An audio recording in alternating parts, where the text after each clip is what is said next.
Hey guys, in this video I'm going to be going through the concept of district staking, what it means and how to invest in a district. What are districts? If you don't know, they're projects scattered around the Genesis City map.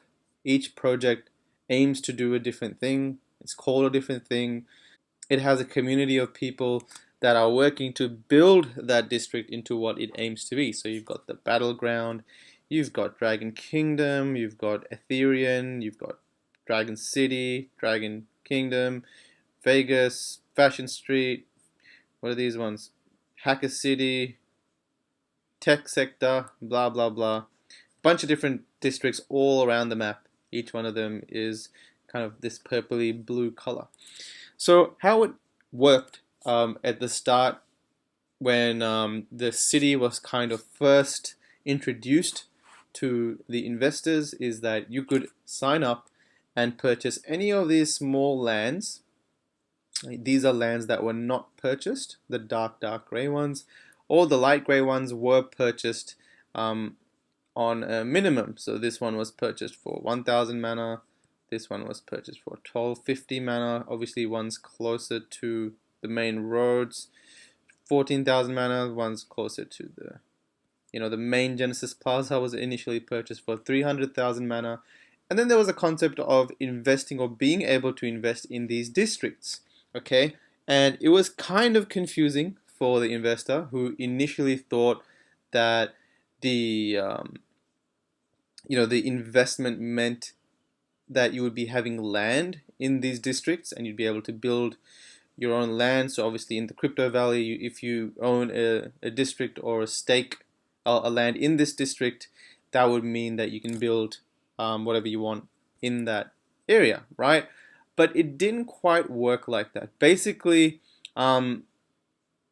you could stake land for any of these districts. So for example, we found this user here who you can go to their contributions sections and you can see that he staked 70 pieces of land in Dragon City, 100 pieces of land in Ethereum, 60 pieces of land in Vegas City. Okay, different investors would have different stakes. What about these guys? Yeah, there's a contribution there. 20 pieces of land in Ethereum. Again, Ethereum was a very popular project. It's located in the top right. You can see this whole section here is Ethereum project.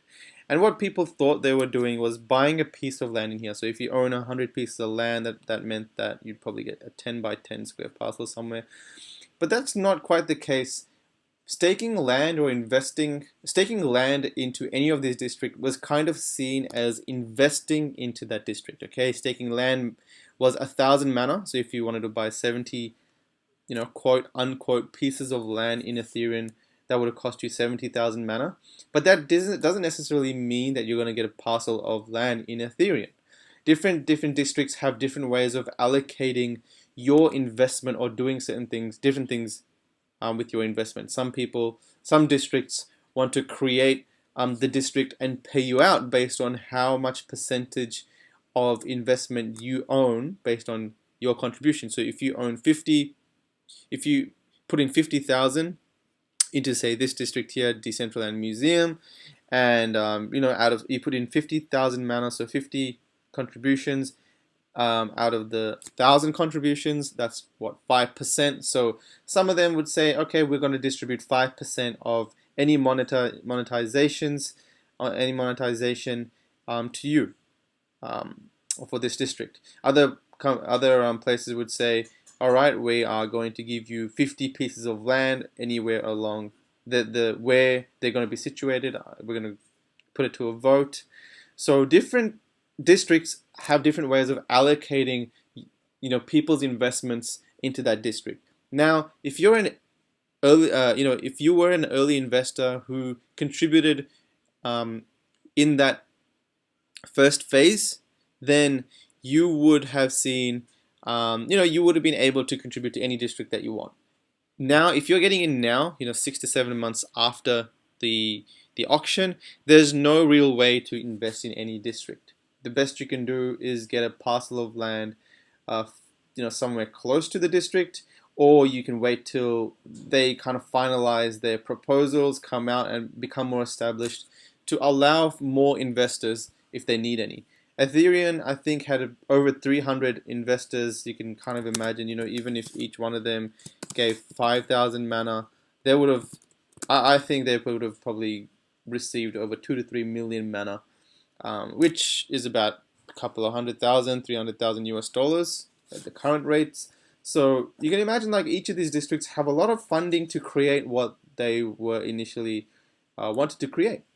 So the concept of district staking meant that you could, again, contribute, you could invest or fund or assist any of these districts, the ones that you were most interested in. It doesn't necessarily mean you're going to be for any specific return. It really depends on what that community decides to do with the members. It may even allow you to vote.